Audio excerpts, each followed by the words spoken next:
Hi everyone. We're a full week into spring now, isn't that great? And I think I saw some yards greening up the other day.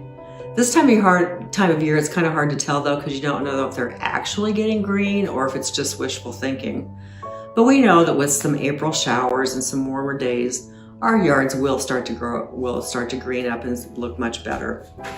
We have a lot of work to do if we have yards that comes around in the spring, because we have to clean up from whatever winter's done to our yards, to our flower beds. We have to prepare the gardens for planting and also trim back some things to encourage new growth. I'm really anxious to see how a couple of bushes fared that I planted last year and see what winter did to them.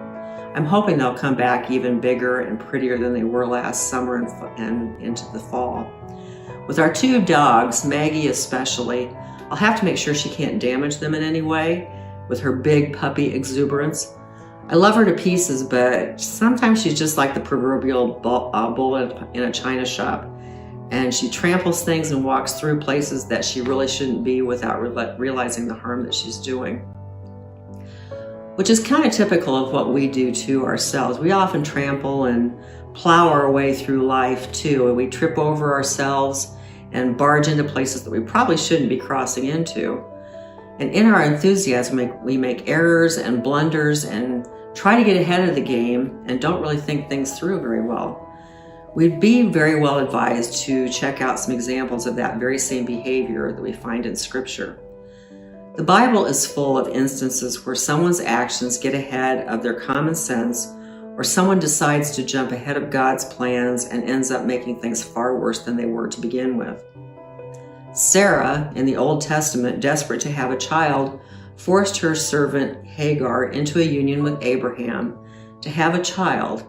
Then she greatly resented that child that Hagar produced.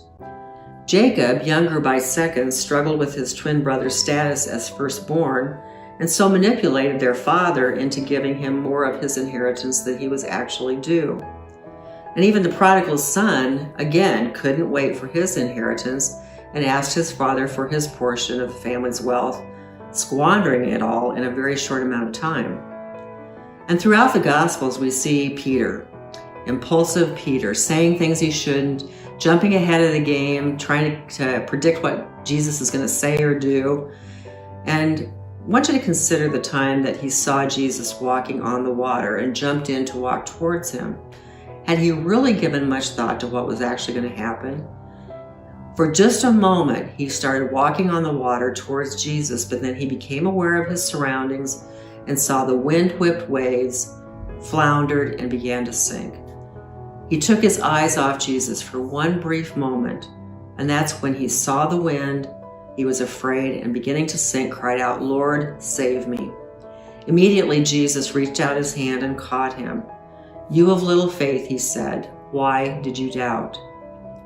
The moment he took his eyes off Jesus, the one who was giving him the power to walk on the waves, Peter began to sink. It happens to us all the time. We jump in with both feet, thinking our way is best, that our ideas, our plans are far better, and we're too impatient to see what God can work out in our lives, not accounting for what we think is best at that time then too. Then, when that happens, we find ourselves with a huge mess on our hands. Instead of having let God lead the way and let his perfect plan get set into motion, we've messed it up. Let's put our faith and trust in God and let him guide our steps, preventing mistakes and problems that could be impossible to undo.